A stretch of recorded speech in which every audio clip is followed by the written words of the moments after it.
The Essential Bible, Encountering the Heart of the Living God, Day 7 of 21.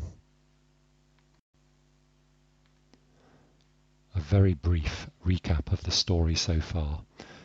In the beginning, God created mankind in his image that we might have perfect relationships with him and with each other. But those relationships were broken when mankind sinned in rejecting God, and all the problems that we see in the world today have arisen as a result of those broken relationships. Last time we heard how God gave Moses the 10 Commandments on Mount Sinai. I believe that those 10 Commandments are God's perfect moral rules for creating right relationships between people and God. They were given to his chosen people, the Israelites.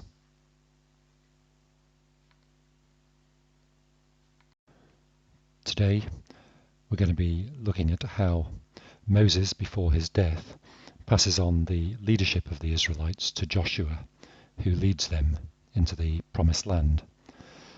And then we'll look very briefly at how David becomes king of Israel, and how God made a covenant promise with him.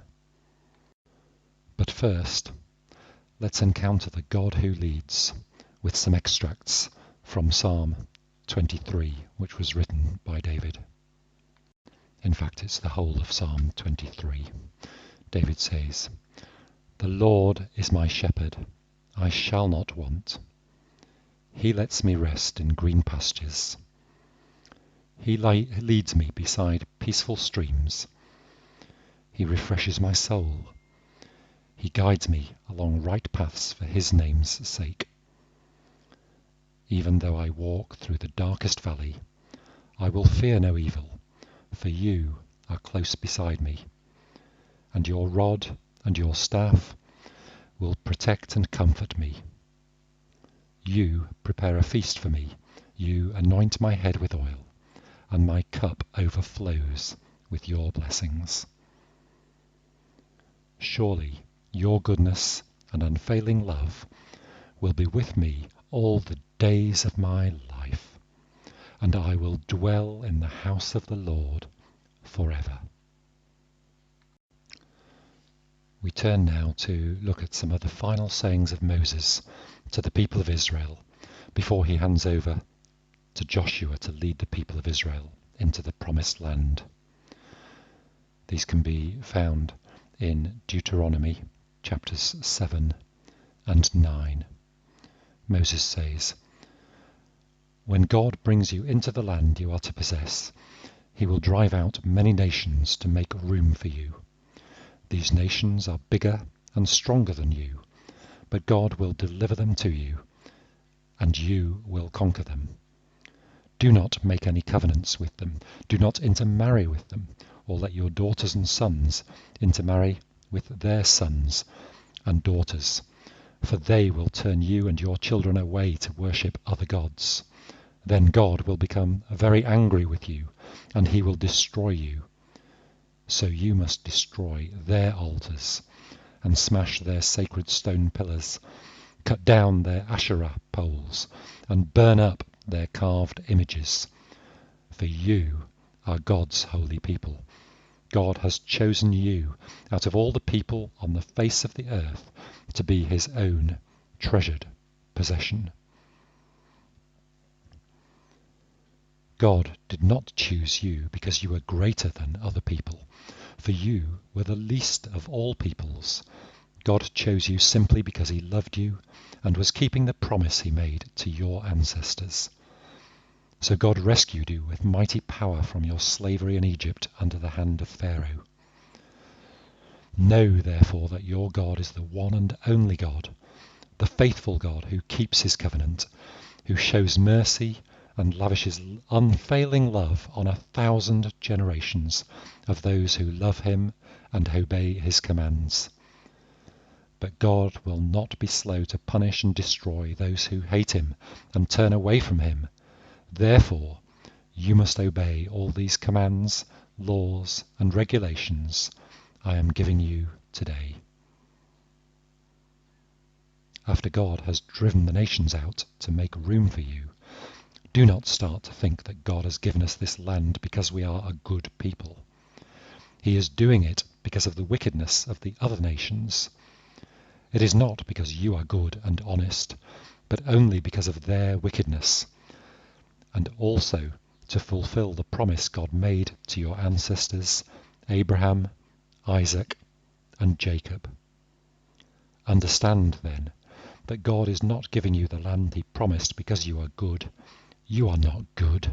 You are a stubborn people. The story of the Israelites entering the promised land and becoming established there can be found in the book of Joshua. We are now going to turn to the story of David, Israel's greatest king. But first, let me set the scene. It's now around 1000 BC, and almost 500 years have passed since the tribes of Israel entered the promised land. In the intervening period, there have been many cycles in Israel's history, which were described in the book of Judges. These cycles typically involve the people sinning, worshipping idols, being punished, crying out to God for help, being rescued by a judge sent from God, obeying God for a while, and then falling back into sin again. The book of Judges finishes with the profound statement that in those days Israel had no king, and all the people did whatever seemed right in their own eyes. The story continues in the book of 1 Samuel. Eventually, because of their corrupt priests and judges, the people of Israel indicated they wanted a king just like all the nations around them. God chose a king, Saul, for them, but it did not solve Israel's problems. What God desires is the genuine devotion of each person's mind and heart to him. David, a lowly shepherd boy with complete faith in God, which enabled him to beat the Philistine giant Goliath in battle, was raised up by God to become Israel's second king.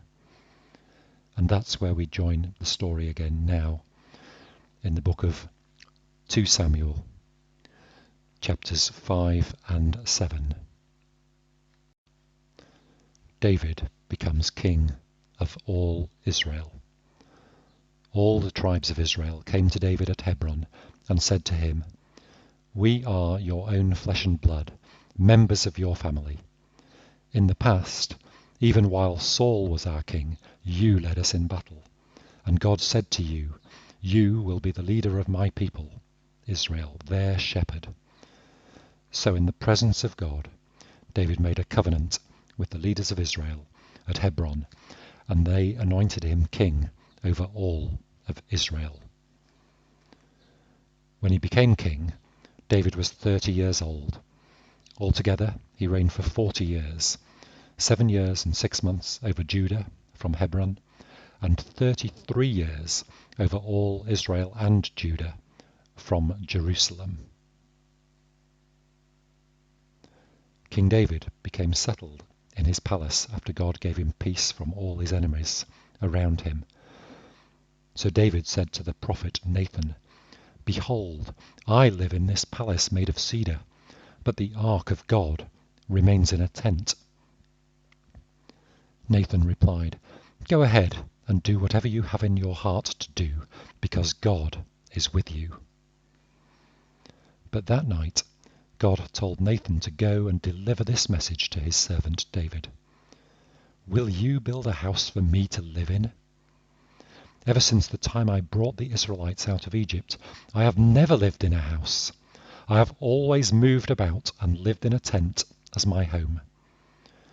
Wherever I have been with the Israelites, I have never once asked their leaders why they haven't built me a house made of cedar. I chose you to lead my people Israel when you were just a shepherd boy tending flocks. I took you from being a shepherd of sheep in the pasture, and I made you into the leader of my people. I have been with you everywhere you have gone.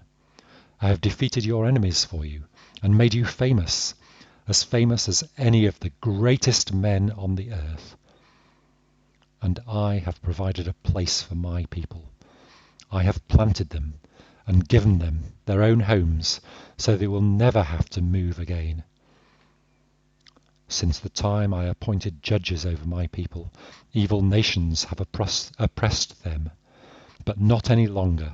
From now on, I will give you rest from all your enemies.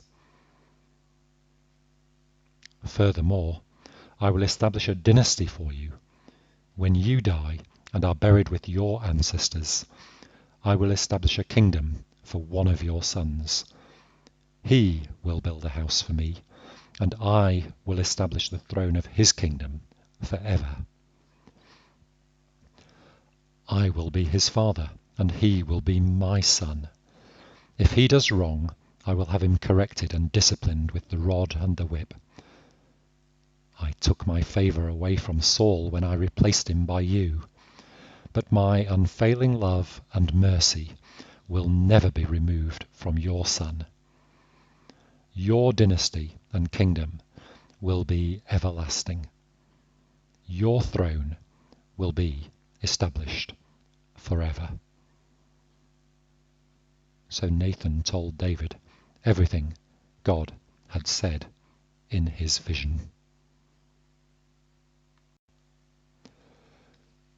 Coming up next time, the story continues with Solomon, Israel's wisest king, who built a temple for God.